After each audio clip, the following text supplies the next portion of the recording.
इकडेच लाव का गाडी?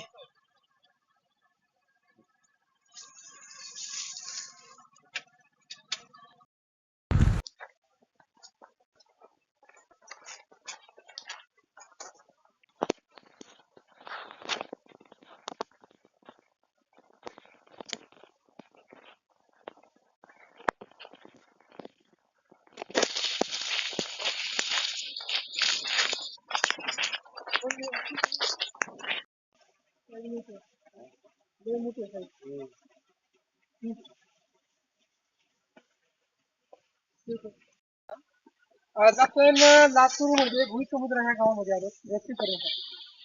सरांचा फोन आला होता आपल्याला की आपल्या विहिरीमध्ये साप पडलेला. आपण लोकेशनवर आलो आहोत भुईसमुद्रामध्ये. तर एक नाही बी म्हणलं तर अंदाजे 5-5.5 फुटाचा इंडियन स्पेक्टल कोबरा जो पाण्यावर तरंगत आहे बघा. सहसा उन्हाळ्यामध्ये कसं पाण्याच्या शोधामध्ये हे मुख्य प्राणी विहिरीमध्ये म्हणा, नंतर शेतामध्ये कॉमनली निघत राहतात. कारण की ह्या सापांना कसं बॉडी टेम्परेचर मेंटेन करतात नाही, म्हणून साप मोस्टली येत राहतात. तर चला मित्रांनो, आता ह्याला सापड इथून काढूया.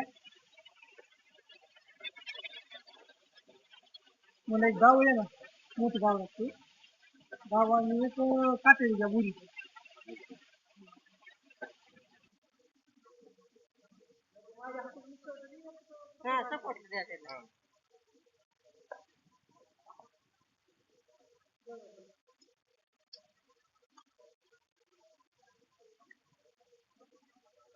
ते दोरी त्या वर त्यांच्या ह्याला बांधते त्याने ते ज्याचं वर कसं टाक बसणार नसेल तर तिथं यायला त्यांना ट्रेकर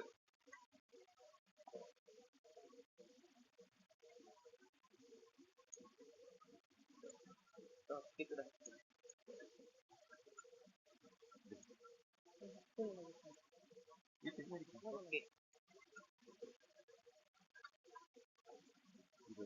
जर आपण इकडं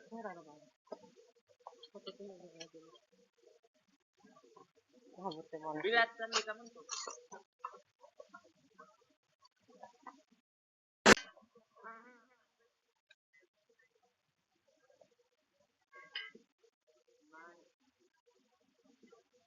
थोडा खाली थोडा खाली थोडा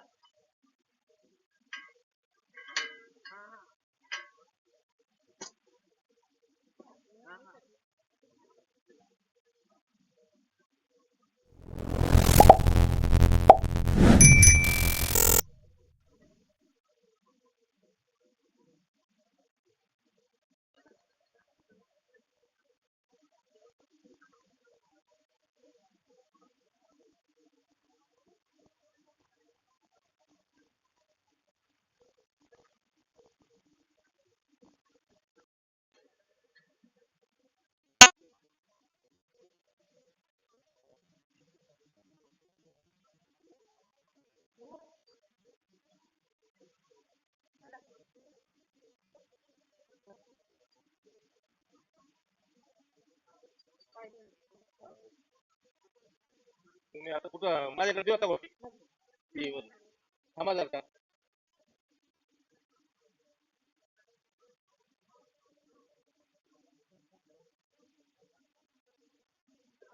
लांब तर हळी काढावे.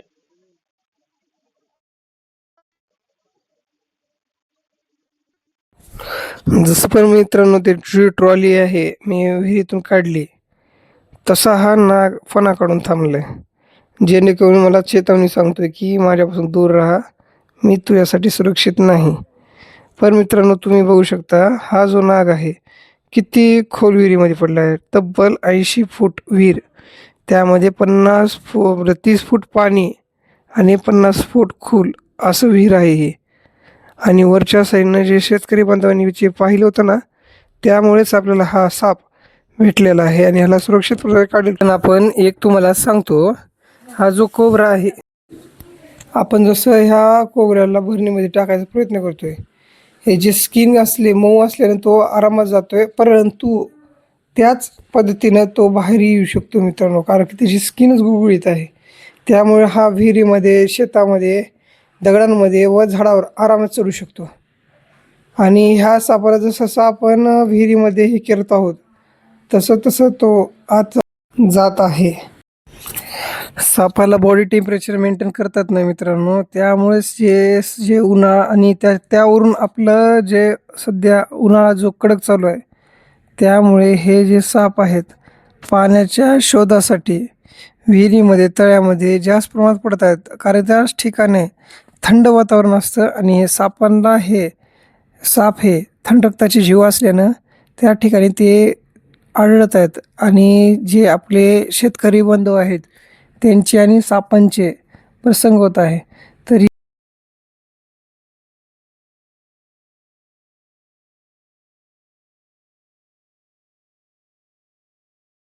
ह्या जो साप आहे, त्याचं जे तोंड आहे त्या ढकनापाशी, जिथे ढकन लावतो आपण त्याच ठिकाणी आहे.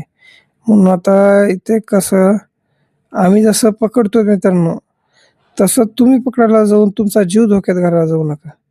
अरे असे खूप केसेस आले आहेत की विदाऊट ट्रेनिंग साप पकडण्याचा प्रयत्न खूप जणांनी केला आणि त्यांना त्या ठिकाणी बाईटही झालेला आहे. आधी तुम्ही प्रॉपर ट्रेनिंग घेते ह्या मित्रांनो, त्यानंतरच रेस्क्यू करायला जात जाऊ.